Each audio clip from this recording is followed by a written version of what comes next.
course you don't know. It felt as if my muscles were practically tearing off my bones as I pushed onto my back.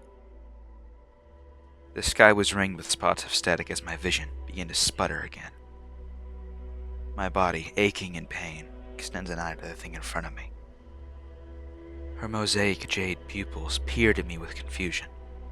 I tightened my hands, sighing. Of course. An empathetic voice echoes through my ears and asks, "Is Jerry dead?" Amir, can a real survive after the heart is ripped from the chest? The warm summer breeze raged against my wounds, warping my face. Taking her head left, she stood as a mannequin warped with life. Emotionless, as she answered, "No." Then, how did Jerry reanimate himself? The gravity around us shifted, pulling my soul to the floor, leaving nothing but a corpse in front of her. The silver lining my bones spiked up, lacerating through my shell. The cold tips were edged with gore, each one was of varying size. Her voice glitched and tore as she spoke. "Not possible." Her eyes shrank as her brain snapped to the conclusion after reading my heart rate. "You're not lying." Her carcass began to vibrate slightly, attuning to the frequency of a hummingbird's wings. She began to slice into metal panels as her screen flickered a bright white several times and ripped itself apart. Oil dripping from the shards strung in the air. The rest of her body exploded from the pelvis, exposing a core which was a deep azure. "Was that always there?" I mutter. Oil strung off it like a spider's web connecting the pieces of metal to itself. The core began to surge with power as it forced more oil against the metal. Then, it tightened its fluid grip and pulled the shards back into a body.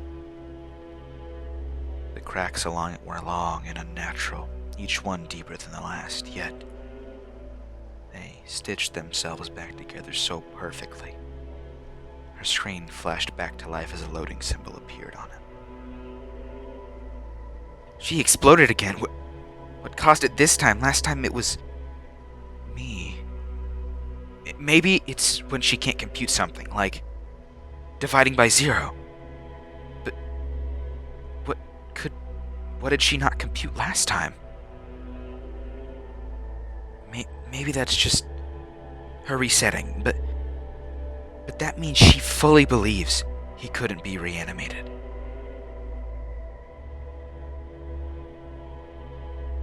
I mean, there were still veins connected to the heart, but where was the food or energy, nutrients, any of that supposed to come from? It made no sense. No, it was trying to fake me out with that heart. No. It formed around it. There's no other way." Interrupting my train of thought, her eyes popped into view. "Is Jerry dead?" she asks a second time. My lip trembles as I answer, "Yes." "So that rules out." "Hey, if I told you something you can't comprehend, what would happen?" I interrupt. The flow of air stiffens. "Like dividing by zero?" "Yeah," I answer. "Well, I would reset. But I can tell you that you can't divide by zero. I'm not a common calculator." She rubs the screen as her head twitches slightly. Yeah, but what if you didn't know everything, at least about what you are?" "Why does this matter again?" "Just humor me." Intrigued, she answers, "Okay. Well, what if the info contradicted the old info in a way that's impossible for your coding to understand?" "Well, I would reset and take in that new info as the correct version, but I don't see how that's relevant. Nothing should be able to go against my current knowledge of the world, unless... She computed the idea of me knowing something she doesn't. Her face ripped to disgust, yet it showed signs of intrigue once more. "Humor me," she asks. "Sure," I grumble. "You know something I don't. Does it relate to Jerry and," she forms quotation marks with her fingers, "Mary?" "Yes," I answer. "And so you made a hypothetical question because you can't tell me the info without me resetting." I nod in agreement. "Yeah, that's about all of it, actually." She hesitates before replying. "Then why can't I retain that info?"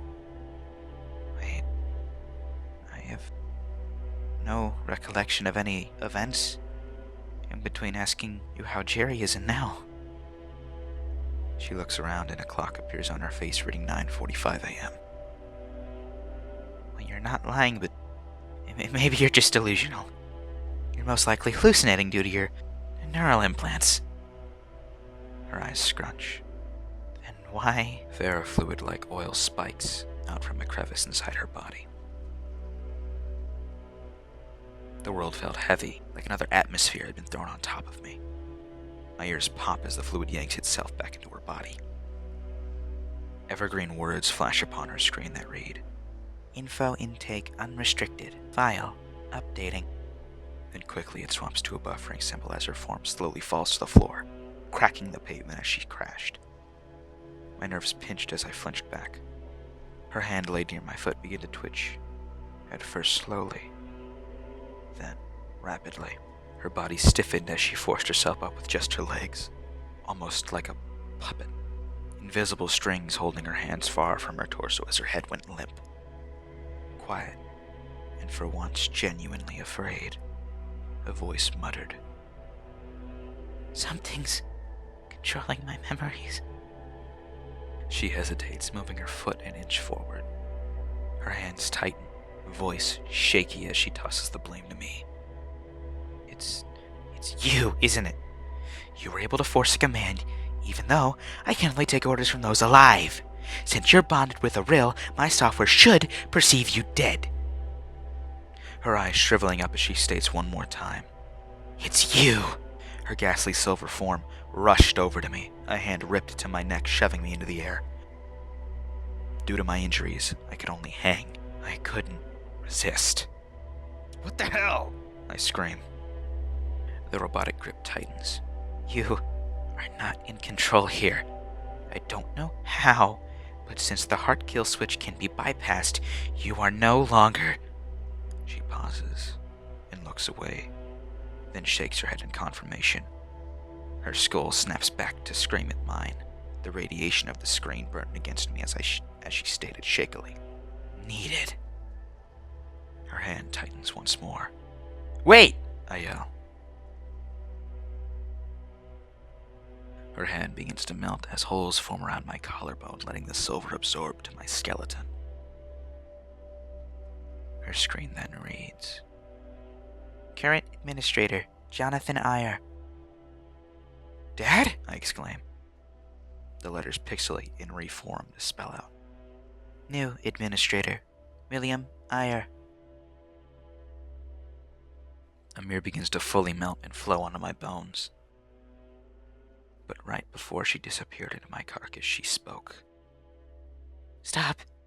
I'm scared." Stunned and confused, I stood atop the pavement, black and warm from the heat of the sun. Each tree's shadow seemed to be full of eyes, all staring at me. My father had been on a business trip. How does he know this is happening? How is he connected? Then, like the world heard my prayers, a speaker from within my chest sparked to life. "To you, whoever you are," from beyond the grave, breaking up his words into pieces, he states, "I'm dead. Long gone, even. And whoever hears this, you have been chosen by what we call here at Grove a rill. I am sorry. He sighs. At the time of recording, me and a group of researchers for Grove, who worked on the Fern Project, are heading back to Canada to try and shut it down. His voice sparks with dread, on the verge of tears even as he delivers. I'm guessing the virus I implanted on Amir, which kept the host alive in a sort of symbiotic state, worked, if you're saying this at least. To Will, who I hope never hears this message. I'm sorry. I'm so fucking sorry. Mary was my fault. I had worked on the rills. I didn't expect them to go so out of control, but they did, and it ended up hurting someone I loved. I would never ask for forgiveness. Hell, even what I'm about to say still pisses me off. But he chuckles insincerely and sighs. Hey, Will. If you're hearing this, I want to ask. Do you remember when we were walking to the lake that day? And I asked you, what was going on back there? And you replied, nothing, Dad. Truth is, I heard everything you two said. You guys weren't quiet. He chuckles softly once again. From that moment on, I knew something bad was going to happen. She always had a weird quirk for predicting things. Hell, she even knew when my mom was going to die. I feel horrible forgetting what I felt and saying it was all fine at the time. He sighs. Shit. Still, well, if you're the one hearing this directly, I want you to fight, to destroy all of what you can of my work. He gulps hard, shoving his sorrow down with it, and emerging only with demands. Amir and her sisters, if it isn't too much to ask, he scoffs. Who am I kidding? I shouldn't ever ask this of anyone, especially my son. But I don't got a choice. I'm sorry, but kill them for me, Will, please. Even with the chances you're found by Grove or Pave, here's my final parting gift. The administrator rank forced upon you, Will. If you aren't Will, go find him. If he isn't gone yet, he can destroy their code if he gets close enough. His voice crumbled to distorted tears as he spoke. Goodbye. The static faded and crumbled out of existence. My eyes blurred with tears. The world began to glow brighter and brighter, forcing my eyes closed. Falling to the floor as I curl up into a ball, full of regret and hatred. It's his fault she died. It's his fault this happens at all. But he didn't mean for it to happen. It can't be all his fault. But he's dead now. I didn't even say goodbye either. Damn it. Why? Why? A hole grew from my shoulder. A metal worm began slithering out from it onto my ear, forming an earbud and saturating to it. The hole sewed itself up with gray twine. Amir's cold, empty, yet somewhat empathetic voice spoke. Will, get up. Shut up! Will, for your own sake and mine, we must move. I don't have to do what you want anymore. More will die if you don't, Will. I wipe tears from my eyes and respond. That's fine as long as you die too. Will. No! I can't let more people die. What am I saying? Fuck! Why do I have to use one of these things to fight? My dad would want me to fight on. I promise. To myself. From here on till the end. Once I've killed all these things, I will end it where I stand. And meet my father and sister once more. Amir. You will teach me how to control the metal on my bones if I do. I have no choice due to your current clearance. Will you betray me when you have the chance? There's a 60% chance of that happening, and a 40% I won't. No guarantee, she audibly winks. Swallowing my sorrow, I speak. I'll take those odds. Pushing off onto my knees to view the world in a new light, I knew what I needed to do. And why did it feel? My eyes distort and crackle as a wave of radiation hits them, the optics practically burning from the unstable emission of light. Shit, I grunt. Closing my eyes, the intense wave of heat came from the left. At least, it felt as if it did. Opening them once again, the saturated and orange scene of melted and charred houses surrounded me. Mir, can you tell me where that came from? Annoyed by me even asking, she scoffs. East. My frame tilted to the east to see trees, cars, animals, their carcasses laid flat out, tattered, as well as a building, tattered with spherical distortion. The area affected by it was clean. No debris, just a perfect cut spear that only shows what's left of my skull.